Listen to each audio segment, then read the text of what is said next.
So hello বন্ধুরা, সবাই কেমন আছো? কিছুদিন আগে বাজার থেকে আমি ব্রাউন কালার এই নেল পলিশটা এনেছিলাম এই ডিজাইনটা করব বলে। তারপর এনে করাই হয়নি, কারণ হচ্ছে আমার টাইমই ছিল না। আর আজকের দিনে আমি পুরো ফ্রি আছি, কারণ হচ্ছে আমার কলেজ টিউশন কিছু নাই। এই ডিজাইনটা ইউটিউবে দেখেছিলাম। পার্সোনালি আমার এই ডিজাইনটা এত ভালো লেগেছে। এই ডিজাইনটা করার জন্য আমার কাছে দুইটা নেল পলিশ আছে। প্রথমত আমি এই চকলেট কালার নেল পলিশটা হাতে লাগিয়ে নিয়েছি। তারপর আমি পিন দিয়ে ডট ডট দিয়েছিলাম। জানি না আমি এটা কি করে নিয়েছি।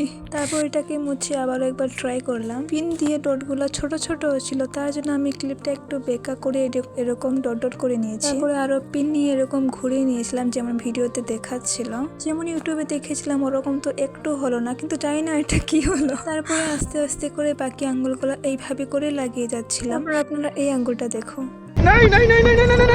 জানি না এটা কিসের প্রেশার ছিল, আমি নিজের আঙ্গুলটা শেষ করে নিয়েছি। আর একটা কথা, আমার আশপাশে গ্রামের মানুষরা আমাকে একটা কথা জিজ্ঞেস করে, এখন যে এত লম্বা লম্বা কাজ করতে কোনো প্রবলেম হয় না? আরে না ভাই, আমার হয় না। নাখুন আমি এখন থেকে নিচ্ছি না, অনেক আগে যখন আমি ছোট ছিলাম না, তখন থেকে আমি নেই। আর এখন আমার সবকিছু আদত হয়ে গেছে, তার জন্য আমার নাখুনও এখন ভাঙে না। আর আমি বুঝতে পারছি না যে আমি নিজে এটা কি করে নিয়েছি। আমি ইউটিউবে এত সুন্দর দেখছিলাম, কিন্তু আমার নিজের হাতে দেখো এটা আমি কি করে নিয়েছি। যা এক্সপেক্ট করেছিলাম তা মোটেও হলো না। দেখে তো মনে হচ্ছে কোনো সাদা পাখি এসে হেগে দিয়ে গেছে। এইবার ভালো হলো না তা বলে কি আমি হার মানবো নাকি? আমি পরের বার আরো বেশি ভালো করে ট্রাই করবো।